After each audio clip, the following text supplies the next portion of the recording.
ਜੀ, ਬਿਲਕੁਲ। ਅਗਲੀ ਖਬਰ ਵੱਲ ਚੱਲੀਏ ਰਮਨ ਜੀ। ਭਈ ਜਿਹੜੀ ਟ੍ਰੇਲਰ ਇੱਕ ਟਾਈਮ ਦੇ ਉੱਤੇ ਆਪਾਂ ਸਾਰਿਆਂ ਨੂੰ ਪਤਾ ਹੈ ਵੀ ਟ੍ਰੇਲਰ ਦੀ ਪ੍ਰਾਈਸ 90,000 95,000 ਇੱਥੋਂ ਤੱਕ ਚਲ ਗਈ ਸੀ। ਡੈਲਸ ਟੈਕਸਸ ਤੋਂ ਸਾਨੂੰ ਬੜੀਆਂ ਕਾਲਸ ਆਈਆਂ ਵੀ ਭਈ ਅਸੀਂ ਤਾਂ $10,000 ਡਿਪੋਜ਼ਿਟ ਵੀ ਦੇ ਦਿੱਤਾ ਤੇ ਲੁੱਟ ਹੋ ਗਏ। ਉਹ ਹੁਣ ਸਾਨੂੰ ਡਿਲੀਵਰ ਨਹੀਂ ਹੋ ਰਹੀਆਂ। ਇੰਨੀ ਜ਼ਿਆਦਾ ਜਿਹੜੀ ਮਾਰ ਧਾੜ ਹੋਈ ਪਈ ਸੀ ਵੀ ਮਿਲ ਨਹੀਂ ਰਹੇ ਸੀ। ਇਹ ਕੁਛ ਕੁ ਮਹੀਨੇ ਪਹਿਲਾਂ ਦੀ ਗੱਲ ਆ। ਹੁਣ ਇਹ ਖਬਰ ਆ ਰਹੀ ਹੈ ਵੀ USA ਦੇ ਵਿੱਚ ਜਿਹੜੇ ਟ੍ਰੇਲਰ ਆਰਡਰਸ ਆ ਉਹ ਆਲਰੇਡੀ 55.7% ਡਾਊਨ ਹੋ ਗਏ ਹੈਗੇ ਆ। ਇਹ ਕਾਫੀ ਜਿਹੜਾ ਨੰਬਰ ਆ ਡਾਊਨ ਥੱਲੇ ਗਿਆ ਗਿਆ ਆ। ਹੈ।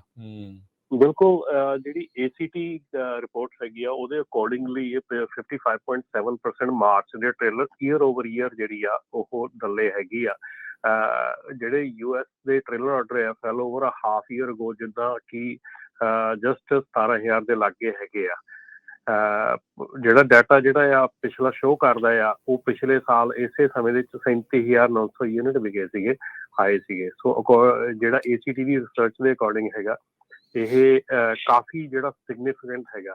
ਪਰ ਉਹਦੇ ਨਾਲ ਨਾਲ ਹੀ ਇਹ ਜਿਹੜਾ ਆ ਇਹ ਗੱਲ ਵੀ ਕਹੀ ਜਾ ਰਹੀ ਕਿ ਡਿਮਾਂਡ ਅਜੇ ਵੀ ਸਟਰੋਂਗ ਹੈਗੀ ਆ, ਡਿਮਾਂਡ ਅਜੇ ਵੀ ਮਤਲਬ ਕਿ ਹੈਗੀ ਆ, ਪਰ ਡੈਫੀਨੇਟਲੀ ਆਰਡਰ ਜਿਹੜੇ ਆ ਉਹ ਥੱਲੇ ਆਏ ਹੈਗੇ ਆ। ਸੋ ਮੈਨੂੰ ਉਹ ਚੀਜ਼ ਜਿਹੜੀ ਆ ਕਿ ਡਿਮਾਂਡ ਸਟਿਲ ਅਜੇ ਵੀ ਹੈਗੀ ਆ, ਡੈਫੀਨੇਟਲੀ ਦਿਖ ਰਹੀ ਹੈਗੀ ਆ ਕਿ ਡਿਮਾਂਡ ਜਿਹੜੀ ਵੱਡੀਆਂ ਕੰਪਨੀਆਂ ਵੱਲੋਂ ਹੈਗੀ ਆ।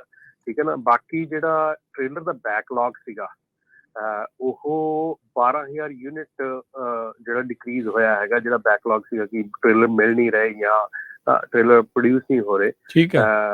ਉਹ ਬੈਕਲੌਗ ਜਿਹੜਾ 12,000 ਯੂਨਿਟ ਦੇ ਕਰੀਬ ਜਿਹੜਾ ਬੈਕਲੌਗ ਜਿਹੜਾ ਉਹ ਰਿਕਵਰ ਹੋਇਆ ਹੈਗਾ। ਸੋ ਕਾਫੀ ਜਿਹੜਾ ਹੱਦ ਤੱਕ ਹੈਗਾ ਕਿ ਇਹ ਆਉਣ ਵਾਲੇ ਸਮੇਂ ਦੇ ਵਿੱਚ ਜਿਹੜੇ ਆਹ ਕੁਆਟਰ ਹੈਗਾ ਇਹਦੇ ਵਿੱਚ ਕਾਫੀ ਜਿਹੜੀਆਂ ਆਪਣੀਆਂ ਕੰਪਨੀਜ਼ ਹੈਗੀਆਂ ਇਹਨਾਂ ਦੇ ਵੱਲੋਂ ਪਤਾ ਲੱਗੂਗਾ ਕਿ ਆਪਾਂ ਕਿੱਥੇ ਸਟੈਂਡ ਕਰਦੇ ਹੈਗੇ ਆ, ਕਿਉਂਕਿ ਆਹ ਕੁਆਟਰ ਵੀ ਕਾਫੀ ਜਿਹੜਾ ਉਹ ਡਿਸਾਈਡਿੰਗ ਫੈਕਟਰ ਹੋ ਸਕਦਾ ਆਉਣ ਵਾਲੇ ਸਮੇਂ ਦੇ ਵਿੱਚ ਕਿ ਕਿਵੇਂ ਮਾਰਕੀਟ ਜਿਹੜੀ ਆ ਉਹ ਕਰ ਰਹੀ ਹੈਗੀ ਆ। ਹੁਣ ਇਸ ਵੇਲੇ ਇੱਕ ਹੋਰ ਜਿਹੜਾ ਬਹੁਤ ਵੱਡਾ ਇਸ ਵੇਲੇ ਪ੍ਰੋਬਲਮ ਖੜੀ ਹੋ ਰਹੀ ਹੈ ਜਿਹੜੀ ਆਉਣ ਵਾਲੇ 2 ਮਹੀਨਿਆਂ ਦੇ ਵਿੱਚ ਆਪਣੇ ਸਾਹਮਣੇ ਆਉਣੀ ਹੈ ਵੈਲੀ ਦੇ ਵਿੱਚ। ਠੀਕ ਹੈ। ਉਹ ਹੈ ਕਿ ਫਲੱਡਿੰਗ ਦੀ ਇਸ ਵੇਲੇ ਜਿੰਨੀ ਵੀ ਇਸ ਵੇਲੇ ਉੱਥੇ ਪਿੱਛੋਂ ਗਈ ਹੈਗੀ ਆ, ਔਰ ਉਹ ਬਰਫ਼ ਜਿਹੜੀ ਆ ਇਸ ਵੇਲੇ ਮਿਸਿਸਿਪੀ ਰਿਵਰ ਦੇ ਉੱਤੇ ਵੀ ਸਾਰੇ ਜਿਹੜੀਆਂ ਮਿਡ ਵੈਸਟ ਹੈਗਾ ਉਹਦੇ ਵਿੱਚ ਫਲੱਡਿੰਗ ਦੀ ਸਿਚੁਏਸ਼ਨ ਬਹੁਤ ਸੀਰੀਅਸ ਬਣੀ ਹੋਈ ਆ, ਔਰ ਫਲੱਡ ਜਿਹੜੇ ਆ ਹੋ ਰਹੇ ਹੈਗੇ ਆ।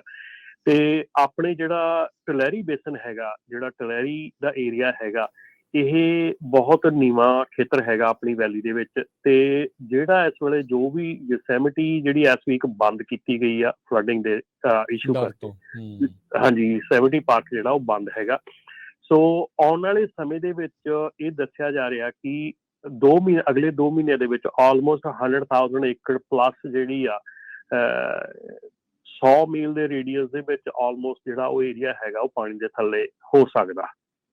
ਸੋ ਉਹਦਾ ਜਿਹੜਾ ਸਿੱਧਾ ਅਸਰ ਹੈਗਾ ਉਹ ਅਗੇਨ ਆਪਣੀ ਜਿਹੜੀ ਪ੍ਰੋਡਕਸ਼ਨ ਹੈਗੀ ਆ, ਫਰੂਟ ਦੀ ਪ੍ਰੋਡਕਸ਼ਨ ਹੈਗੀ ਆ, ਪ੍ਰੋਡਿਊਸ ਦੀ ਪ੍ਰੋਡਕਸ਼ਨ ਹੈਗੀ ਆ, ਉਹਦੇ ਤੇ ਸਿੱਧਾ ਅਸਰ ਪੈਂਦਾ ਹੈਗਾ। ਕਿਉਂਕਿ ਇੰਨੀ ਦੇਰ ਪਾਣੀ ਖੜਾ ਰਹਿਣਾ ਧਰਤੀ ਦੇ ਉੱਤੇ, ਬਾਅਦ ਵਿੱਚ ਧਰਤੀ ਦੇ ਉੱਤੇ ਜਿਹੜੀ ਮੈਨੂਫੈਕਚਰ ਜਾਂ ਜਿਹੜੀ ਤੁਹਾਡੀ ਪ੍ਰੋਡਿਊਸ ਆ ਉਹ ਕਾਫੀ ਲੇਟ ਹੋ ਜਾਂਦਾ।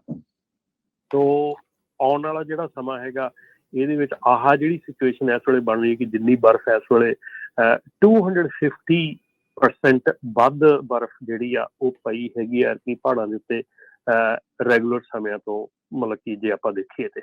ਸੋ ਇਹ ਕਾਫੀ ਸਿਗਨੀਫਿਕੈਂਟ ਹੈਗੀ ਆ। ਜੇ ਜਿੱਦਾਂ ਹੁਣ ਇੱਕਦਮ ਟੈਂਪਰੇਚਰ ਵੱਧ ਰਿਹਾ ਹੈਗਾ ਤੇ ਇਹ ਜਿਹੜਾ ਪਾਣੀ ਆ ਇਹ ਪਿਘਲ ਕੇ ਥੱਲੇ ਆ ਰਿਹਾ ਹੈਗਾ, ਤੇ ਇਹ ਸਿਚੁਏਸ਼ਨ ਵੀ ਜਿਹੜੀ ਆ ਜਿੱਦਾਂ ਹੁਣ ਸਲੀਨਸ ਦੇ ਵਿੱਚ ਮੁਸ਼ਕਲ ਦੇ ਨਾਲ ਜਾਂ ਸੈਂਟਾ ਮਾਰੀਆ ਤੋਂ ਮੁਸ਼ਕਲ ਦੇ ਨਾਲ ਸਟ੍ਰਾਬੇਰੀ ਦੇ ਲੋਡ ਜਿਹੜੇ ਆ ਉਹ ਸ਼ੁਰੂ ਹੋਏ ਹੈਗੇ ਆ, ਪਰ ਉਹਦੇ ਵਿੱਚ ਕਿਉਂਕਿ ਰੇਟ ਬਹੁਤ ਡਾਊਨ ਹੈਗੇ ਆ, ਸੋ ਇਸ ਕਰਕੇ ਸ਼ੁਰੂ ਹੋਣ ਦਾ ਵੀ ਜਿਹੜਾ ਉਹ ਕੋਈ ਜ਼ਿਆਦਾ ਫਰਕ ਨਹੀਂ ਪੈ ਰਿਹਾ ਹੈਗਾ।